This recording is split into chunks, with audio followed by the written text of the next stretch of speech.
Hello friends जय जगन्नाथ। तो आज थिला मकर संक्रांति और मकर संक्रांति आपण मानक हार्दिक शुभेच्छा। तो सकाल फर्स्ट मुझे मुरुज पकई चा पी देती आउे अटा चकट देती आउे आम गाँव मंदिर आसला मकर चाउल ताकू आम खाई बाहर टे समस्ते मंदिर जावाई। तो मंदिर गला बेले बस रे कुछ जिनस आसवा मुझे जाइली सेठू आम पलि आसलु हनुमान मंदिर गलु से दर्शन कलु भलरे आउ देखु ठाकुर केते सुंदर देखा तापर आम पलि आसलु महादेव को मंदिर माने आम चंडेश्वर। तापर सेठी गलु सेठी तो मकर संक्रांति जेहेतु बहुत ही भिड़ थिला।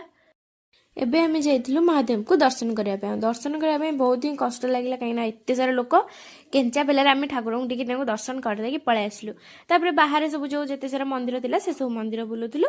तापर एठी देखंतु राधाकृष्ण केते सुंदर देखा जाउछन, बहुत सुंदर लुगा भी पिंधिले, मते बढ़िया ही लागिला, सुंदर लागुथिले। तो तापरे सेठी भी दर्शन कलु।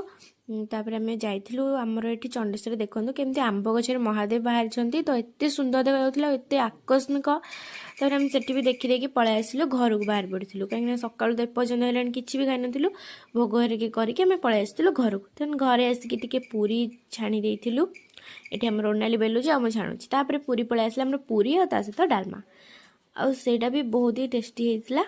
पूरी कहार कार फेवरेट निश्चिंत कमेंट करेंगे। तापर टिके लंच कर देकी मु पलि आसली मकर चाउल प्रस्तुत करने।